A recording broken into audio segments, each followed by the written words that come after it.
You thought it was a joke until you saw the Asian maid turn into a real princess. Emily Chen had been cleaning the vast halls of the Wilson mansion for 8 months, enduring daily humiliations without ever imagining her life was about to change forever. That Saturday morning, as she polished the marble floor of the main hall, she heard Catherine Wilson shouting on the phone about preparations for her mother, Mrs. Elizabeth's 75th birthday. "I want everything perfect for Mom's party," Catherine yelled at the event planner.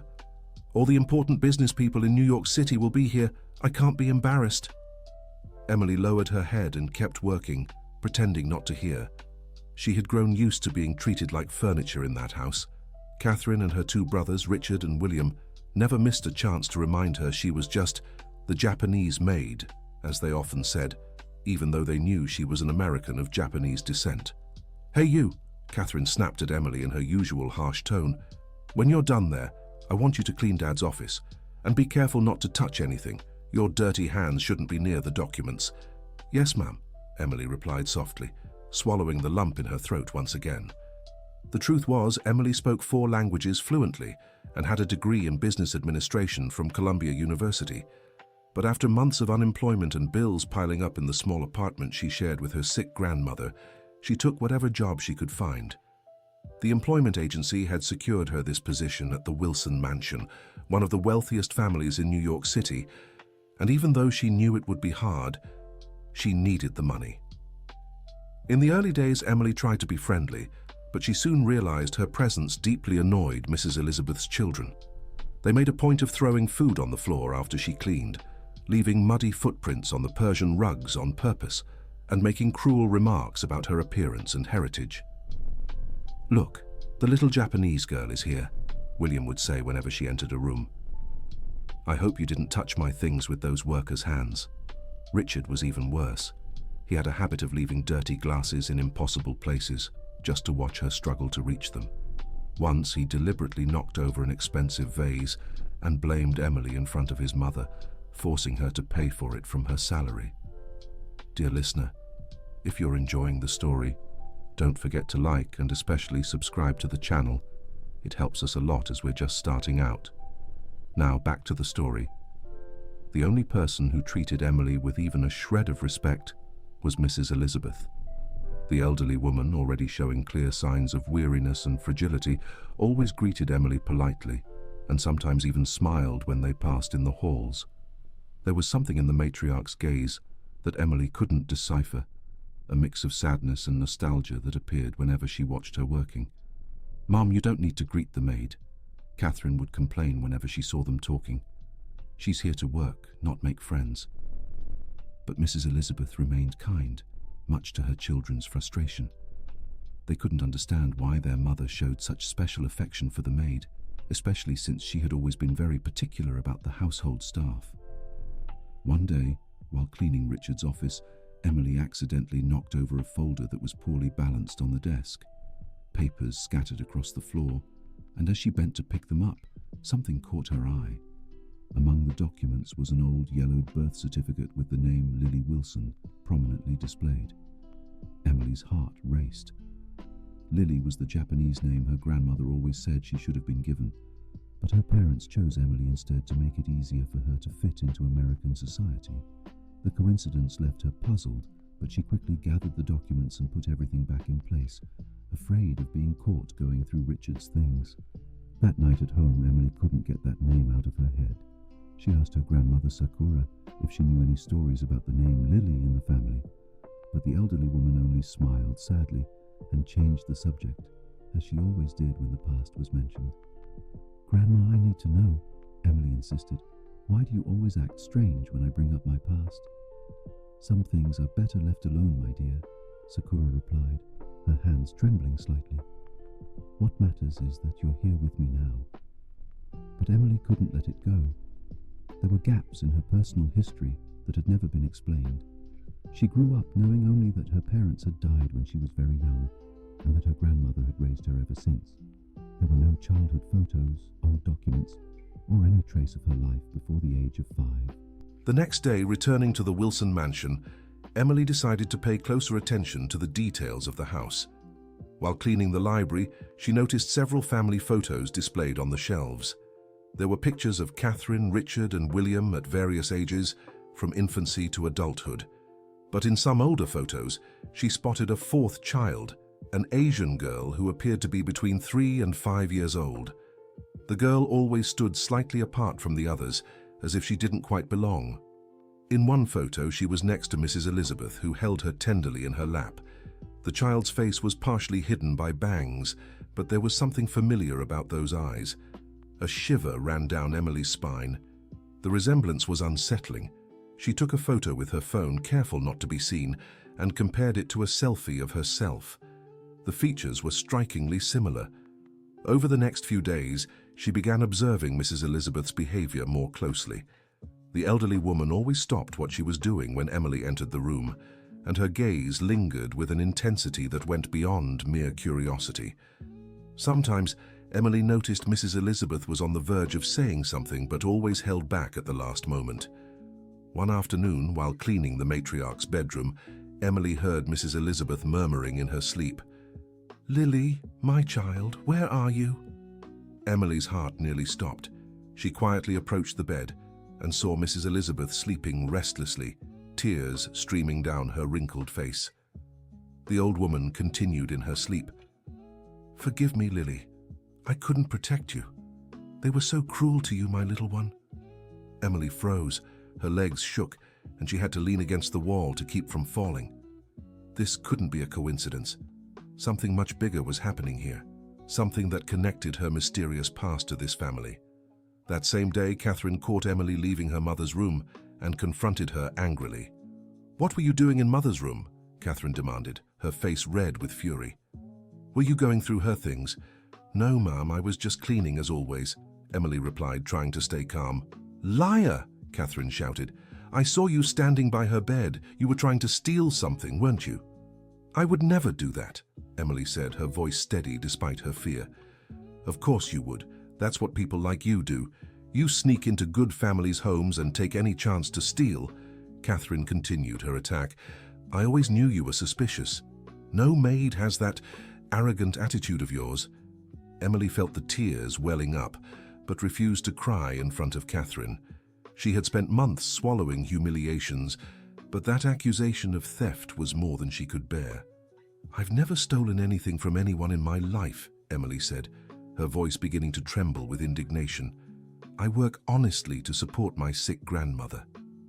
"Oh, really?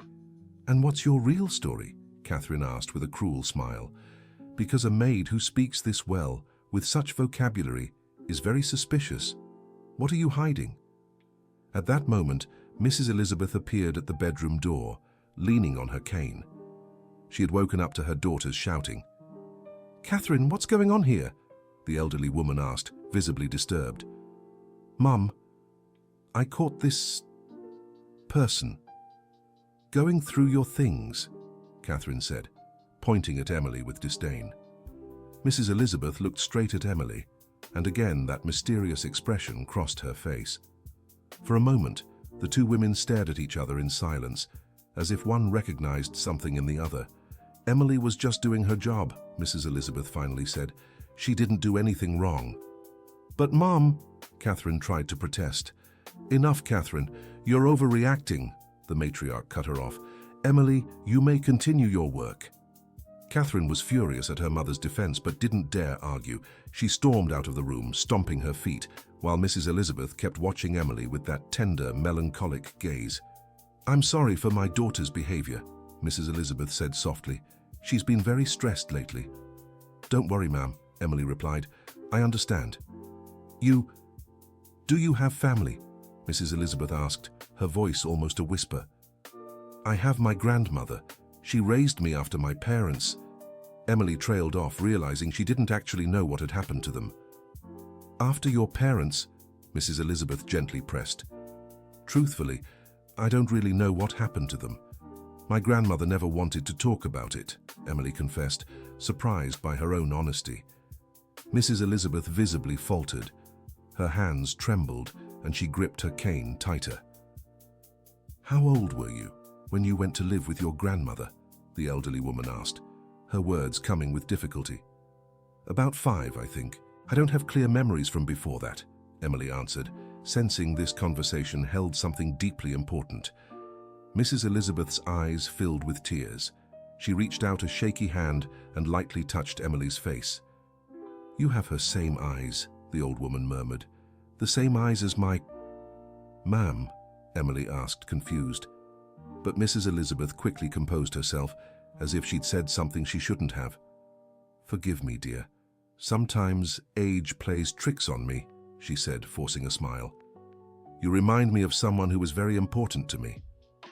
That night, Emily came home with her mind buzzing with questions. She was more convinced than ever that there was a connection between her and the Wilson family, something everyone seemed to know except her. "Grandma," she said, sitting beside Sakura in the living room, "I need you to tell me the truth about my past." The grandmother sighed deeply, as if she'd known this moment would come eventually. "Why now, Emily?" Sakura asked, avoiding her granddaughter's gaze. "Because I think I've discovered something important about my life," Emily said. "Grandma, do you know the Wilson family?" Sakura's face instantly paled. Her hands began to shake and she closed her eyes as if reliving an old pain. "How do you know that name?" the grandmother asked, her voice barely audible. "I work for them," Emily said, "and strange things have been happening. Mrs. Elizabeth treats me differently, as if she knows me, and I found documents with the name Lily Wilson." Sakura began to cry silently. It was the first time Emily had seen her grandmother show such emotion. "I knew you'd find out one day," Sakura said between sobs. "I tried to protect you, my granddaughter. I tried to give you a normal life, far from that pain." "Grandma, please tell me everything," Emily begged, holding her grandmother's hands. Sakura took a deep breath and began to tell a story that would forever change Emily's perception of her own life. "You're not my biological granddaughter, Emily," the elderly woman confessed. "Your real name was Lily Wilson. You were adopted by the Wilson family when you were 2, after your biological parents died in an accident." Emily felt as if the ground had opened beneath her feet. Everything began to make sense. The photos, Mrs. Elizabeth's behavior, the hostility from her siblings. "Elizabeth Wilson loved you like a daughter," Sakura continued, "but her children, Catherine, Richard, and William, always rejected you. They were jealous of the affection their mother showed you and made your life hell." "How did I end up with you?" Emily asked, still in shock. "When you were 5, Elizabeth had to travel for medical treatment in another state. She left you in the care of her children for a few weeks," Sakura explained, her tears falling more heavily. "That's when they did the cruelest thing I've ever seen." The grandmother paused for a moment, as if the next words were too difficult to say. "They took you far away, Emily. They left you at a public orphanage and told their mother you had run away," Sakura revealed. "Elizabeth was desperate. She searched for you for months, but could never find you." Emily was trembling. The cruelty of the Wilson siblings was far worse than she had imagined. "How did you find me?" she asked. "I was volunteering at that orphanage," Sakura explained. "You arrived there frightened, crying, saying you wanted to go back to your Mama Elizabeth, but you were so little you couldn't give accurate information about where you lived."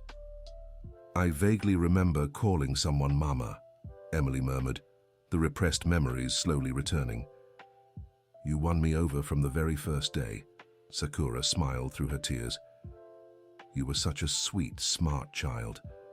When I learned you were being transferred to another orphanage in a distant city, I decided to adopt you. I changed your name to Emily and moved to New York City, hoping you'd have a chance at a better life." "Did you know who my adoptive family was?" Emily asked. "Yes, I did. And all these years, I thought about reaching out to Elizabeth to tell her you were safe," Sakura confessed. "But I was afraid her children would try to take you away from me too. You'd already suffered so much. I didn't want to risk hurting you again." Dear listener, if you're enjoying the story, please take a moment to like and subscribe to the channel. It helps us a lot as we're just starting out. Now, continuing. Emily spent the night awake, processing all those revelations. Mrs. Elizabeth was her adoptive mother, the woman who had loved and desperately searched for her, and the siblings who humiliated her daily were the same ones who had destroyed her childhood. The next morning, she returned to work with a completely different perspective. Every look from Mrs. Elizabeth now made sense. Every show of affection was a piece of a love that had been brutally cut short. While cleaning the living room, Emily looked again at the family photos. Now she could recognize herself in that 5-year-old child in the pictures. Her memories began to return gradually. Playing in the mansion's garden, Mrs. Elizabeth reading her bedtime stories, the sense of safety and love she felt in that house. But she also started remembering the bad times, the hidden pinches Richard would give her, the times Catherine locked her in the bathroom for hours, the cruel comments about her appearance and origins. They were always careful to be cruel only when Mrs. Elizabeth wasn't around. "Are you all right, Emily?" Mrs. Elizabeth's voice pulled her from her thoughts. Emily turned and saw the elderly woman watching her with concern. For a moment she wanted to run into the arms of the woman who had been her mother and share everything she had discovered. But something held her back. "I'm fine, ma'am.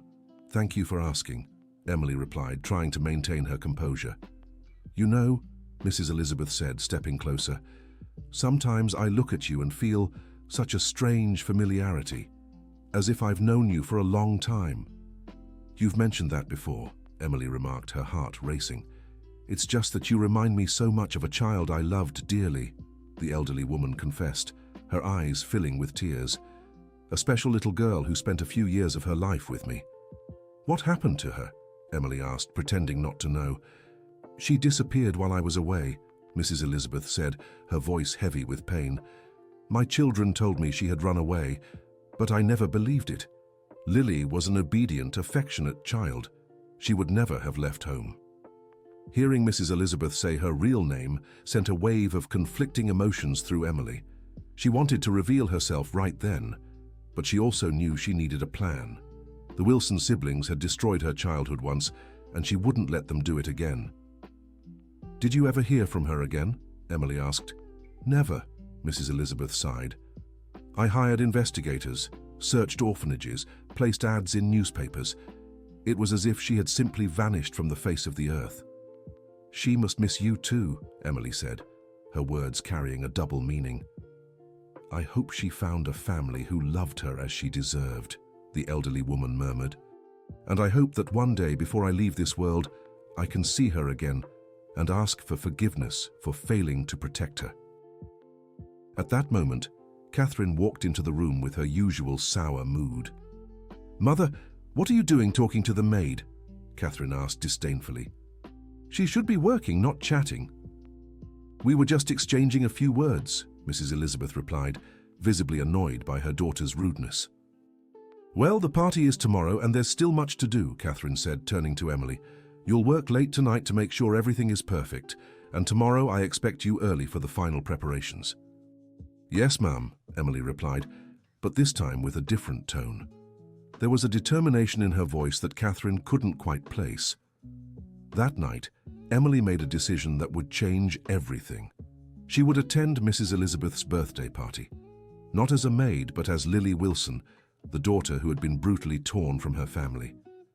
"Grandma," she said to Sakura, "I'm going to tell Mrs. Elizabeth the truth at tomorrow's party." "Are you sure that's what you want to do?" her grandmother asked, worried. "Her children are powerful and cruel. They might try to harm you." "I can't keep pretending I don't know who I am," Emily said firmly. "Mrs. Elizabeth deserves to know her daughter is alive and that she never forgot her." "What if they don't believe you?" Sakura questioned. "Then I'll prove it," Emily replied. "Grandma, did you keep anything from my early years? Any documents? Any photos?" Sakura hesitated for a moment, then stood up and went to her room. She returned with a small wooden box that Emily had never seen before. "When I adopted you, you were wearing this," the grandmother said, opening the box to reveal a delicate necklace with a golden butterfly pendant. "And this letter was in your pocket." Emily took the letter with trembling hands. The paper was yellowed, and some words were smudged, but the careful handwriting of Mrs. Elizabeth was still legible. "My dear Lily, Mommy needs to travel for a few weeks for treatment, but I'll be back for you soon. Be a good girl with your brothers, and always remember that Mommy loves you more than anything in this world. This necklace belonged to your birth mother. Keep it close. With all my love, Mama Elizabeth. Emily cried as she read the letter. It was concrete proof of everything Sakura had told her. Mrs. Elizabeth had truly loved her and never planned to leave her. The next day, Emily arrived at the Wilson mansion as usual, dressed in her maid's uniform. But this time, she had a small suitcase hidden in her grandmother's car, parked a few blocks away. The house was bustling with activity. Florists, waiters, musicians, and other service workers came and went constantly.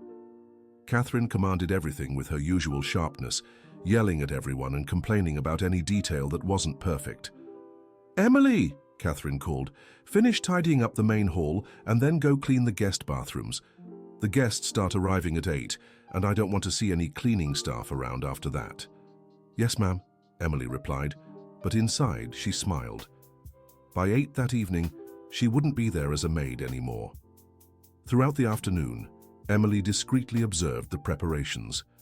The main hall had been elegantly decorated with white and gold flowers, Mrs. Elizabeth's favorite colors. A huge table was set up for dinner, with seats for over 50 people. "Mom is going to be so happy," she heard Richard say to William. "All our business friends will be here. It's the perfect chance to show off our social standing. And the best part is, we won't have to share any of it with anyone," William replied with a cruel smile. "The entire inheritance will be ours." Emily felt a surge of anger at those words.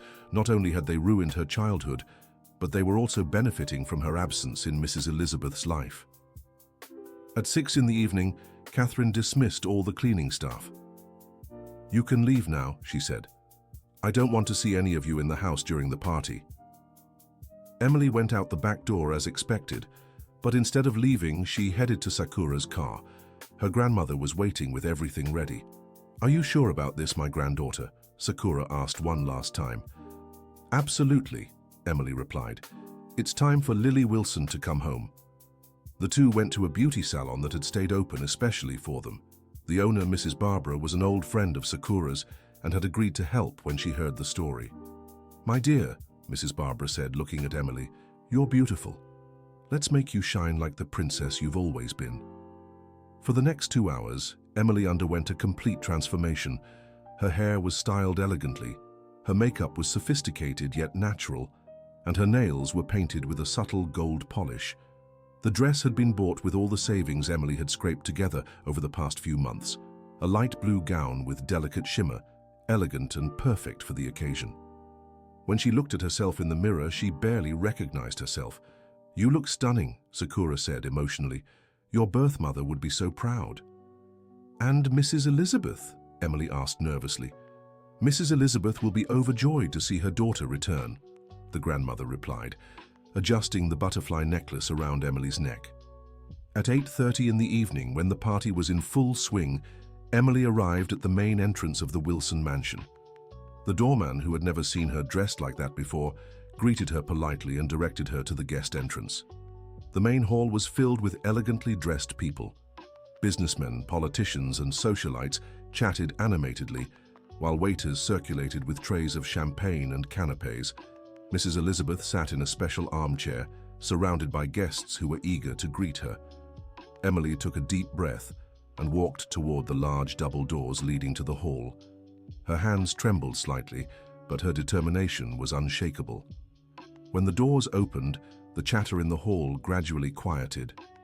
People began to notice the young Asian woman who had just entered, dressed like a true princess.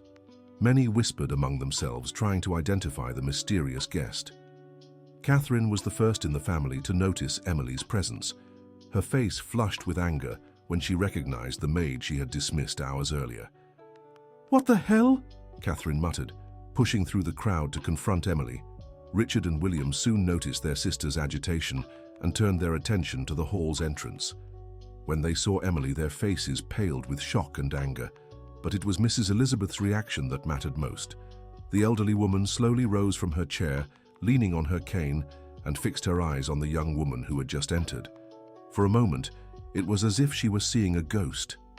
"Lily," Mrs. Elizabeth whispered, her voice barely audible over the murmurs in the hall. Emily walked slowly toward the matriarch, ignoring the hostile glares of the siblings. Each step was firm and deliberate. When she reached Mrs. Elizabeth, she stopped and smiled tenderly. "Hello, Mama Elizabeth," Emily said, her voice clear enough for everyone around to hear. The hall fell completely silent. Mrs. Elizabeth dropped her cane and brought her hands to her chest, her eyes filling with tears. "My daughter," the elderly woman wept. "My dear Lily, you've come back." Catherine quickly stepped forward, trying to take control. "Mother, you're confused," she said loudly for all to hear. "This is our maid. She was working here earlier and is clearly trying to take advantage of your condition." "I know very well who my daughter is," Mrs. Elizabeth replied firmly, her voice gaining strength. "And I also know you've lied to me all these years." William tried to intervene. "Mom, you're not well. This woman is trying to deceive you. Let's call security." "No one is calling security," Mrs. Elizabeth said authoritatively. "Lily, my daughter, come here." Emily stepped forward and knelt beside Mrs. Elizabeth's chair. The elderly woman cupped her face in her hands and studied her intently.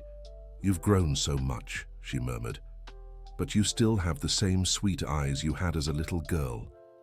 "I never forgot you, Mama," Emily said, tears streaming freely down her face. "I never forgot the love you gave me." "How did you make it back? Where have you been all these years?" Mrs. Elizabeth asked, still holding the young woman's face. "It's a long story," Emily replied. "But first, I need everyone to know the truth about what happened when I was a child." Catherine looked desperate. She knew that if the truth came out, the family's reputation would be destroyed in front of all those important guests. "Emily, you're making a terrible mistake," Catherine said, trying to sound calm. "My mother is elderly and sometimes gets confused. You're taking advantage of that." "I'm not confused," Mrs. Elizabeth retorted, irritated. "And your name isn't Emily, it's Lily Wilson. This is the child you told me had run away from home." A murmur of surprise spread through the room. The guests began to realize they were witnessing something far more dramatic than a simple birthday party. Emily stood up and addressed the crowd. "My name is Lily Wilson," she said, her voice steady and clear. "I was adopted by this family when I was 2 years old and lived here until I was 5. When Mrs. Elizabeth traveled for medical treatment, her children took me away and abandoned me in a public orphanage." The revelation caused an uproar in the room. Several guests began whispering among themselves, shocked by what they were hearing. Richard tried to protest. "That's a lie.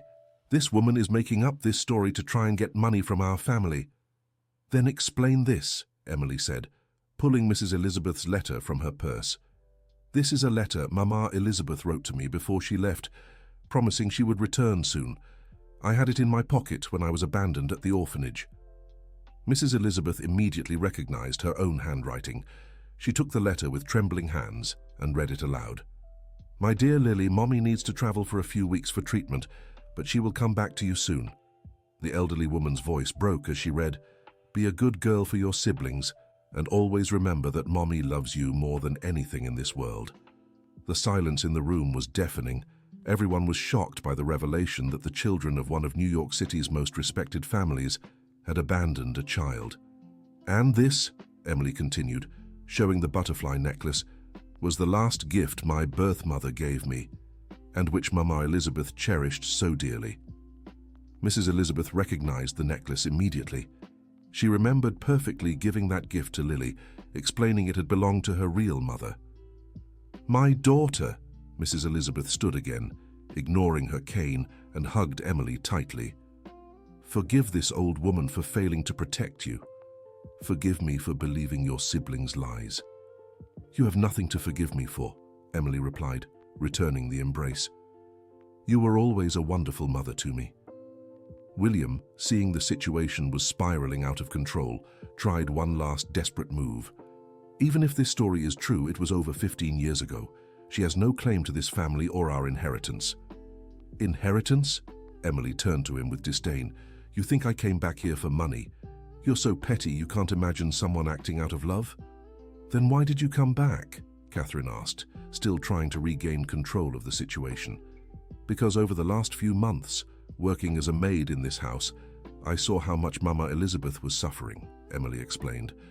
I saw the sadness in her eyes whenever she mentioned the daughter she lost, and I knew I had the power to bring happiness back to the only person who loved me unconditionally as a child. The guests were visibly moved by Emily's words. Many of them were parents and grandparents and could imagine the pain of losing a child the way Mrs. Elizabeth had. One of the guests, Mrs. Margaret, a woman around the same age as Mrs. Elizabeth, approached the group. "Elizabeth," she said, "I remember when you were desperate searching for Lily. You cried every time we talked about it." "That's true," agreed another guest. Elizabeth never came to terms with the girl's disappearance. Catherine, Richard, and William were visibly shaken. They knew their social reputation was ruined, and there was no way to reverse the situation. We were just kids too," Richard tried to justify. "We didn't understand what we were doing." "You were 15, 17, and 19, Emily replied coldly. "You knew exactly what you were doing when you abandoned a 5-year-old child at an orphanage." "And all these years," Mrs. Elizabeth added, her voice heavy with disappointment, "you let me suffer, knowing my daughter was alive and that you knew where she was." William tried again. "Mom, we can talk about this as a family. We don't need to air our dirty laundry in front of everyone." "No," Mrs. Elizabeth said firmly. "There have been too many secrets in this family already. It's time everyone knows who you really are." Dear listener, if you're enjoying the story, don't forget to like and especially subscribe to the channel. It really helps those of us just starting out. Now, continuing. Emily addressed the guests again. "I want everyone to know I didn't come back here to cause trouble or to claim any inheritance," she said. "I grew up with a wonderful family who gave me all the love I needed. My grandmother Sakura raised me with care and taught me values that Catherine, Richard, and William clearly never learned." "Then what do you want?" Catherine asked, visibly desperate.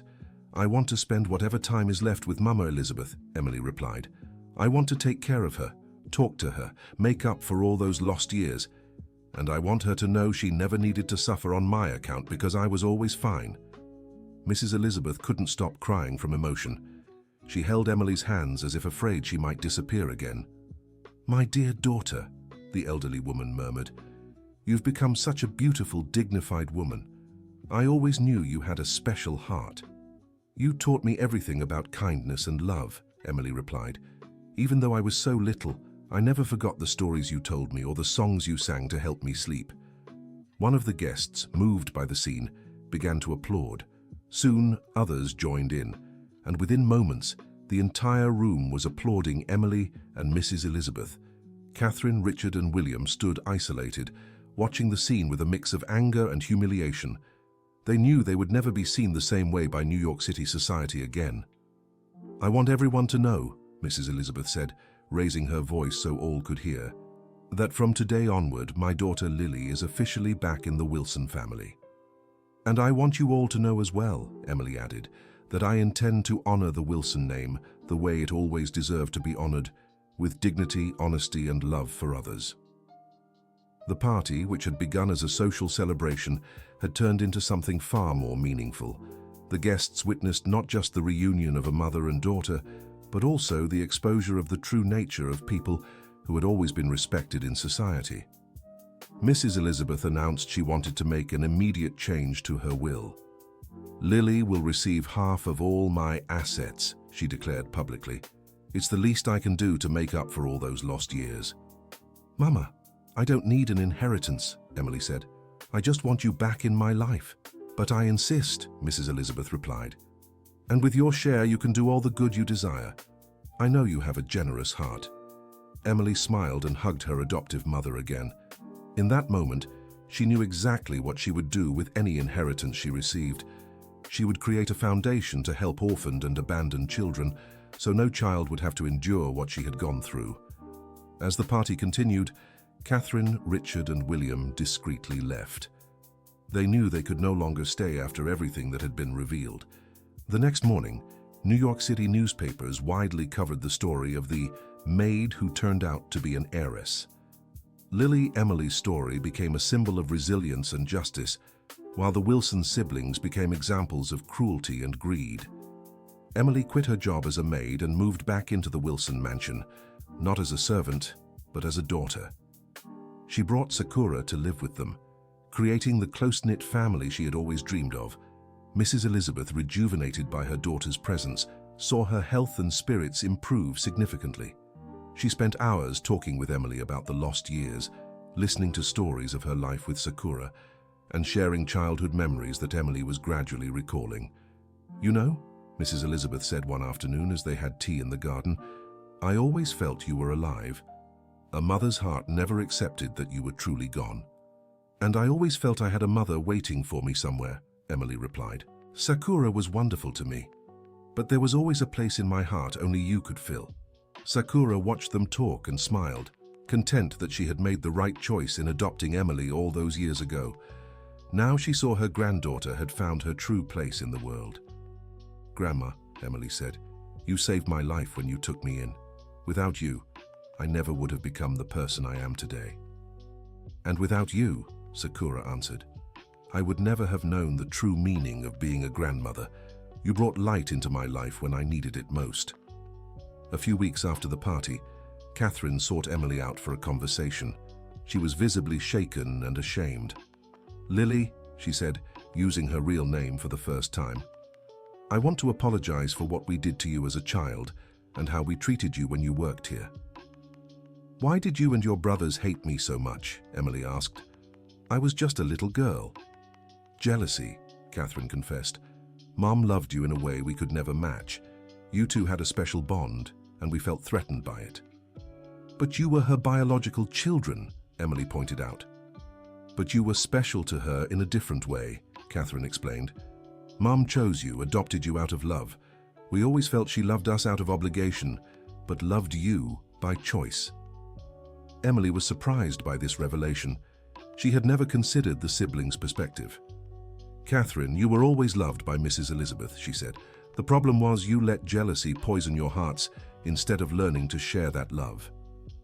"I know that now," Catherine replied, tears streaming down her face. "But it was too late. We ruined our relationship with Mom and lost our place in society." "It's never too late for real change," Emily said. "If you're willing to work toward redemption, maybe we can try to rebuild a healthy family relationship." Catherine was stunned by Emily's generosity. After all she had suffered, she was still willing to forgive. "You could really forgive us?" Catherine asked in disbelief. "Forgiveness isn't a favor I'm doing for you," Emily explained. "It's a gift I'm giving myself. Holding on to anger and resentment would only harm me." This conversation marked the beginning of a slow reconciliation between Emily and her siblings. Richard and William also reached out to their adoptive sister to apologize, and though the process was long and difficult, the family gradually began to heal.